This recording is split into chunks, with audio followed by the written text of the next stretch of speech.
आदरणीय माताओं एवं भक्तिमती बहनों, उपनिषद वाक्य है सतं विहायं भोक्तव्यं सहस्त्र स्नानमाचरेत लक्षं विहायं दातव्यं कोटि तक्ता हरि भजेत। काम आपके सिर पर है, लेकिन भोजन की थाली सामने आ गई है तो कहते सब काम को छोड़कर पहले भोजन कर लो, क्योंकि अन्न ब्रह्म है, अपमान मत करना। अगर आप अन्न ब्रह्म का अपमान करते हैं तो एक न एक दिन आपके पास में सारी सामग्री मौजूद है, भोज्य पदार्थ मौजूद है, जेब में पैसा मौजूद है, लेकिन ऐसा कुछ संजोग लगेगा भोजन कर ही नहीं पाएंगे। इसका मतलब क्या? कभी आपने अन्न ब्रह्म का अपमान किया, उसी का प्रायश्चित लग गया, खा ही नहीं पाएगा। इसलिए कहते काम है, छोड़कर पहले भोजन की थाली आई है तो भोजन कर ले। सतं विहायं भोक्तव्यं सहस्र स्नानमाचरेत, 1000 काम आपके सिर पर है। स्नान करने का समय है तो स्नान कर लेना चाहिए। स्नान का तो लोग महत्व भी नहीं समझते। कोई साधु बाबा जी के देखते हैं 3-4 में नहा रहे तो हम भी उसे 2 बजे फर्स्ट कर जाते, कभी 10 बजे, कभी 12, कभी 2 बजे, कभी नहीं हुआ तो पानियों छिट के काम चलेगा, कॉल नहीं। लेकिन महापुरुष ने नियुक्त किया है 3 बजे से 6 बजे सुबह का जो स्नान है उसको कहते ऋषि स्नान, क्योंकि ये ब्रह्म बेला है। उस समय में ब्रह्म का विचरण होता है, ब्रह्म साक्षात घूमते हैं कि मेरे लिए कितने आदमी जगे हैं, अब मुझसे कोई नहीं, मतलब संसार के लिए कितने आदमी जगे हैं। तो जो सोया हुआ है उस संसार के लिए जग रहा है, 10 बजे तक सोएगा और दुकानदारी, ठेकेदारी, चमचागिरी करने के लिए वो घूमेगा, बोझा ला देगा। और जो ब्रह्म मुहूर्त में जगते हैं तो ईश्वर का चिंतन करते हैं। जो नहीं जगते हैं तो चरणदास जी महाराज ने कहा जागे न पिछले पहर, वही है पिछला पहर, 8 पहर मापा गया है। अब तो पहर को हटा दिए, घंटा बना दिए, 24 घंटा। अब पहला था 8 पहर, 8 पहर है 24 घंटा। तो इसलिए उस जमाने के महात्मा हैं, इसलिए कहते 8 पहर नहीं जग सके तो पिछले पहर ये चेर। उठ बैठो रटना रटो हरीश लाभो हेत, जागे ना पिछले पहर, करे न गुरु मत जाप, मुंह फाड़ी सोबत रहे ताको लागे पाप। एक आया मेरे पास में कि बाबा मुंह फाड़ करके सोता है तो उसको नो पाप लगेगा? हमले हाँ, मुंह बंद करके सोते हैं। गजब आदमी है, एक से एक तार्किक है दुनिया में कि मुंह बंद करके सोते हैं। तो उस पहर का नाम हुआ ब्रह्म बेला, ब्रह्म का विचरण का समय, इसलिए ब्रह्म बेला कहते, ब्रह्म मुहूर्त। हमारे गुरु महाराज भी कहते ब्रह्म मुहूर्त में जगो। तो 3 बजे से 6 बजे ब्रह्म मुहूर्त का जो स्नान है उसको कहते ऋषि स्नान, देव स्नान। देवता लोग, ऋषि लोग उस मुहूर्त में स्नान का ध्यान करते थे, क्योंकि चिड़िया सब बोलती नहीं है, कोई कोयल कलरव नहीं है, बिल्कुल वातावरण शांत, और वातावरण में प्रचुर मात्रा में वो परमात्मिक आभा बिखरा रहता है, प्रचुर मात्रा। 100 दिन का ध्यान, ब्रह्ममुहूर्त का 1 दिन का ध्यान बराबर हो जाएगा। करो तो कहते 3 बजे से 6 बजे का स्नान है, उसको ऋषि स्नान, देव स्नान कहते हैं। 6 बजे से 11 बजे दिन का स्नान को गृहस्थ स्नान कहते हैं, और 11 बजे के बाद के स्नान को जानवर स्नान कहते हैं। कहते भैंसिया को ले जाकर पनिया में बैठा दो। तो स्नान का भी महत्व है। सतंग विहायं भोक्तव्यं सहस्त्र स्नान माचरे, लक्षंग विहायं दातव्यं, लाख काम आपके सिर पर है।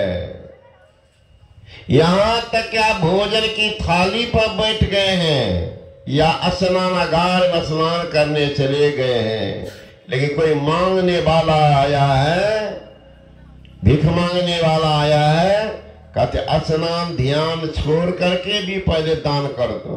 क्या ठिकाना पल में पल का हो जावे, क्या पता तकदीर का प्रभु ब्रह्मा ने लिखा है भाई, इसलिए भजन करो रघुवीर का। मिनट में भी हो जाता है कुछ, इसलिए पहले दान कर दो। लसंग विहायं दातव्य, कोटि तत्व हरि भजित, करोड़ काम आपके सिर पर है, करोड़ काम सिर पर है, सब जरूरी है, लेकिन ध्यान का समय है। त्रिकाल संध्या, संध्या काल, दोपहर और ब्रह्म मुहूर्त। कहते हैं थोड़ा देर भी जरूर बैठ जाओ, नियम पूरा करो, नियम पूरा कम से कम कर लो, फिर दूसरे दिन ज्यादा समय मिले तो ज्यादा बैठो, ज्यादा बैठो, लेकिन ध्यान मत छोड़ना, नियम मत छोड़ना। हम तो नियम में अगर समझी आ जाए तब देखिए बूढ़ा का गप लगाना, एक बागी 8 बजेगा का क्या तो ध्यान नहीं कर पाए, और उसी समय अगर जमराज का वारंट आ जाए तो समझी का नाना भी नहीं बचेगा। कोटि तक क्या हरि भजित, करोड़ काम छोड़कर हरि का भजन करो, हरि का भजन करो। यहां देखते हैं सत्संग का आयोजन हमारे आदरणीय नारायण बाबू पिछले साल देवघर जिला में कहा बाबा प्रचार कीजिए, तो हमने कहा भी रुक जाइए ना, हड़बड़िए नहीं, माना संचालक महोदय के कहा के प्रचार करवा दिया। उसको संजोग कहिए, एक आवेदन वाले महात्मा जी ही हैं, लेकिन कुछ कारण बस, नहीं तो हम तो मानते महात्मा की बात को, लेकिन ये पहले प्रचार करवा दिए। तो गुरु महाराज सुन लिए, न कोई विधान से इन्हीं का हो गया। ये कह रहे थे कि बाबा मेरे मन में है कि जल्दी हो ही जाए, तो ठीक है जल्दी होगा कि विचार करके तब आपको बताएंगे। अध्यक्ष है, मंत्री है, इनका दायित्व बनता है। अब ये वहीं पर दुमका का प्रचार करवा दिए मंचे से, का शुभ काम शीघ्र करना चाहिए। तो शुभ काम सबसे बड़ा कोई काम है संसार में, तो ये अपना काम। कहते अपना कौन काम है? अपना अपने द्वारा जो होता है वह अपना काम। आप कहेंगे अपना द्वारा, अरे तो हाथ के द्वारा न करते हैं। हाथ किनका पूछा जाए, हाथ किनका? तो हमारा। कान किनका? हमारा। आंख किनकी? हमारी। मुंह किनका? हमारा। पैर किनका? हमारा। हम जो कर वो कौन? हाथ तो आपका है, कान आपका है, आंख आपका है, पैर आपका है। आप कौन जो बोल रहे कि हमारा है, हमारा है, हमारा है? जिनका ये सब है वही उनको जानना अपना करो। उनको जानना है कि हम कहने वाला कौन है। वो कहाँ बैठा? सबके मध्य निरंतर साई। दृष्टि सो देखा, जो सबके मध्य में वह स्वामी विराजमान है, लेकिन सब उनको नहीं देखते। हम में राम, तुम में राम, सब में राम समाया है। जप लो उस हरि का नाम, कोई नहीं पराया है। एक ही हवा, एक ही पानी, एक ईश्वर के जाया है। न जाने कौन मूर्ख ने लड़ना मुझे सिखाया। बांट को, समाज को रखने वाला कोई है, घुस जाता है ना, सभा को भी बर्बाद कर देता है। तो जो सबके मध्य निरंतर साईं, देखते क्यों नहीं है? का दृष्टि नहीं है? का दृष्टि जो है, जो का दृष्टि में जो रोशनी आती है वो कौन, कहां से? दृष्टि सो देखा, चाम चश्म से नजर न आवे, तब खोजो रूह के नैना। रूह के नैना खोजो, तब दिखाई पड़ेगा कि हम में राम, तुम में राम। उससे पहले बोलते रहो, दिखता नहीं दिखता। तो जो सबके मध्य में है उनको देखने के लिए कहते चाम चश्म से नजर न आवे। वो नजर में नहीं आएगा। आप चाहते इसी आंख से क्यों नहीं देखते? इस आंख से नहीं दिखाएगा। इस आंख से तो हवा भी नहीं दिखलाएगी। और परमात्मा दिखे तो हंसी आएगी। हवा चल रही है, स्पर्श हो रही है शरीर से, लेकिन बता सकते हैं हवा कैसी? गोल बलाडर भर दीजिए हवा को तो गोलाकार, बैलून भर दिए बैलून का आकार, साइकिल के चक्का में हवा हुआ चक्राकार, हवा चक्राकार है, गोलाकार है, बैलून का आकार है, लोटा के आकार है, सब में है, सबसे भिन्न है। उसी तरह से वो परमात्मा है, उससे भी सूक्ष्म है, हवा से भी सूक्ष्म, हवा में भी प्रवेश किए हुए। कितना सूक्ष्म है हवा में। हवा को देखते हैं? हवा को नहीं देख रहे हैं। स्पर्श होती है तो कहते हैं हवा चल रही। तो मुर्शद नैनो बीच नबी है। आंखें मध्य पाखी चमके, पाखी मध्य द्वारा तही द्वारे दूरबीन लगाओ, उतरो भवजल पारा। मुर्शिद नैनो बीच नदी। तो परमात्मा का जो ज्ञान होगा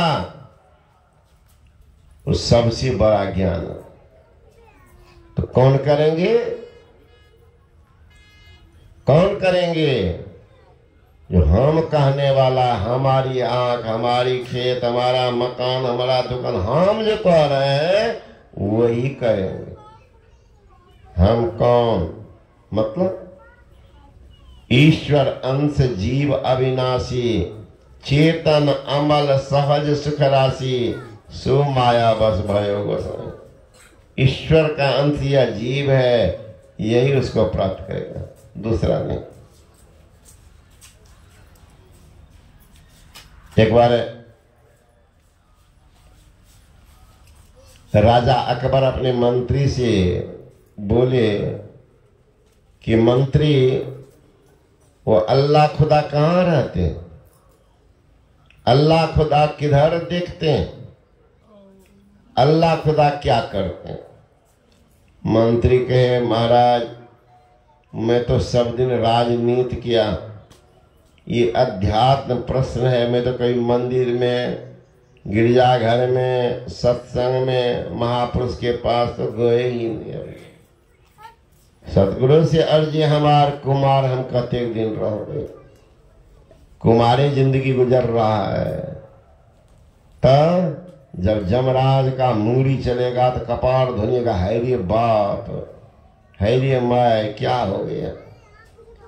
जमराज के रूप देखे छे थर थर दीह कपाय, सखी हे पछता बेची आय, कहियो दान धर्म नहीं कैलो माया में लिपटा, कहियो दान धर्म नहीं कैलो माया में लिपटा। घुर गिर गेल भिखारी घर से, घुर गिर गेल भिखारी घर से, खाली हाथ बिराय, सखी ही पछता बेची आय। सूतल घर में रात बितैलो निंदिया लेलो बुला, सूतल घर में रात बितैलो निंदिया लेलो बुला। दिन भर मन से भात पकैत, दिन भर मछली भात पकैत, शाम देलो बिताय, सखी ही पछता बेची आय। संदूक कपड़ा भरली रह गेल कोठी अन्न घिनाय, संदूक कपड़ा भरली रह गेल कोठी अन्न घिनाय। छूट गेल भाई भतीजा जग से, छूट गेल भाई भतीजा जग से, जीव अकेला जाय, सखी पछता बेची आय। जय बेटाल झूठ कपट कर धन लेलो कमा, जय बेटाल झूठ कपट कर धन लेलो कमाए। चढ़ल चिता पर ध अग्नि, चढ़ल चिता पर ध अग्नि, मुँह में दलक लगाए, सखी ही पछता बेची आय। जमराज के रूप देखे छी थर थर दीह कपाय, सखी ही पछता बेची आय। जिनके लिए किए आप, जिनके लिए संसार में सब कुछ जोड़ा, और वही बेटा अंधकार में ले जाकर के छोड़ा, वही जाकर छोड़ा तो अंधकार में पड़े रहिए, यहीं पर बकर बकर करते रहिएगा। जिनके लिए सब कुछ जोड़ा वही अंधकार में ले जाके छोड़ा। ये मौका दिया भगवान, तो मंत्री ने कहा महाराज 7 दिन का समय दिया जाए। करते को समय देता, लेकिन उत्तर सही लाना, नहीं तो फांसी दे देंगे। कहा दे, अब फांसी का डर तो किनको न हो। घर गया तो देखते सहमा हुआ, उनके यहाँ रहता है कि नौकर, नौकर कहता मालिक, बड़ी चिंतित मालूम पड़ने का भागो। चिंता में अगर कोई प्यारा बच्चा भी कुछ पूछे तो बड़ा गुस्सा चढ़ जाता। नौकर कहने लगा मालिक बात क्या है, इतने आप गुस्सा है। अरे राजा ऐसे ऐसे प्रश्न किए, तो अध्यात्म प्रश्न है कि अल्लाह खुदा कहाँ रहते हैं, किधर देखते हैं, क्या करते हैं। तो कभी जिंदगी में तो सत्संग किया था नहीं, सत्संग में गया नहीं, तो क्या उत्तर मिलेगा। हाँ मालिक इसका उत्तर तो मैं भी जानता हूं, तुम जानते हो, कम मैं जानता हूं। आप पत्र लिख दीजिए, हम उत्तर दे देंगे। लिख दिया राजा को पत्र कि मेरा नौकर जा रहा आपके प्रश्न का उत्तर देने। पत्र दिया तो राजा पढ़ करके कहते तुम उत्तर दोगे, कहा दो। नौकर कहता राजन ये भारत है, भारत, यहाँ शिष्टाचार लोग जानते हैं। आप ये प्रश्न पूछ रहे, गुरु बन के पूछ रहे कि चेला बन के। का प्रश्न तो चेले पूछता, शिष्य पूछता, उत्तर देने वाला गुरु होते हैं। आप कैसे हैं महाराज, बैठे हैं तख्त पर और गुरु है नीचा में खड़ा, ये कैसे प्रश्न उत्तर होता। सत्य बात तो माननी ही पड़ती है। गुस्सा भी सही है, चलो आओ आओ आओ, बैठा दिया। अपने बैठ गए मंत्री के जगह। तो कहा ये प्रश्न मंत्री से किए, जरा उनको भी बुलाई। मंत्री को बुलावा भेजा तो आया, देखता तो होश ही उड़ गया। ही राज सिंहासन पर नौकर और राजा मेरे जगह पर। मंत्री कहां पढ़ते, सर्वसाधारण की जगह। अब तो उत्तर दोगे? कहा एक धेनु गाय मंगाइए, उनके साथ गोपाल और बछड़ा भी हो। राजा ही थे, हुक्म किया, तुरंत गाय आ गई। बछड़ा गोपाल, गोपाल से कहा तुम दूध दो। वो बच्चा को खोल दिया गाय कि दूध पीने लगी और वह लगा दूहने के।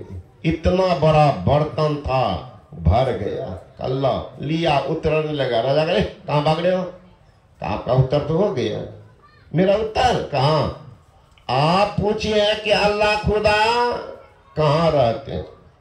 मैं आपसे पूछता हूं गाय के शरीर में दूध कहां पर है?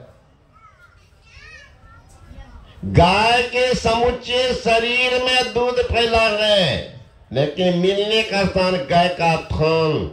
उसी तरह से परमात्मा सर्वव्यापक है, लेकिन मिलने का स्थान मानव के अंदर में। समझ रहे महाराज? और देख लीजिए, गाय के समूचे शरीर को ब्लेड से चीरिए, क्या मिलेगा? दूध। गाय का थन, वहां भी ब्लेड लगाइए, क्या मिलेगा? दूध। गाय का बांट, जहां से दूध निकलती है, चीरिए तो क्या मिलेगा? दूध। मिलेगा खून। उसी तरह समूचे संसार में घूमिएगा, माया का दर्शन होगा, परमात्मा का नहीं। फिर देखिए महाराज, गाय का अंश है बछड़ा। बछड़ा खोलिए तो बछड़ा क्या पिएगा? दूध। बछड़ा को हटा के वहीं पर जोंक को लगा दीजिए। जोंक क्या पिएगी? दूध को। जोंक पिएगी खून। स्थान एक ही जगह है, सामान्य है, लेकिन बछड़ा दूध पीता है और जोंक खून पीती है। उसी तरह से हमारी इंद्रियां जो है जोंक है, जोंक। जब कहेंगे माया के और ईश्वर का अंश है जीवात्मा, वो ग्रहण करेंगे परमात्मा को। समझे महाराज? कहा अब आप बोले कि खुदा किधर देखते हैं? देखो मोमबत्ती में, मोमबत्ती मंगाया तो माचिस जला दिया, इनकी लौ किधर जाती? का चारों तरफ। उसी तरह से वो परमात्मा चारों तरफ देखते हैं। पूरब में राम, पश्चिम में खुदा है, तो उत्तर और दक्षिण को कौन रहता? खुदा कहाँ है? कहाँ फिर नहीं है? हिंदू और तुर्क तूफान करता। हिंदू तुर्क पड़ी है कैच में, अपनी वर्ग 2 दिन कहता। दास पलटू के खुदा सब में है, जुदा न तनिक में सांच कहता। सब में सबसे अलग। तो कहा महाराज उसी तरह से जैसे मोमबत्ती की लो चारों तरफ, उसी तरह से ईश्वर भी देखते हैं। कभी क्या करते हैं? करके गजब है महाराज, अभी तक नहीं समझ भाई। वो क्या करते हैं? नौकर को राजा बना के बैठा देते हैं, राजा को मंत्री के जगह पर और मंत्री को सर्वसाधारण जगह बैठा देते हैं।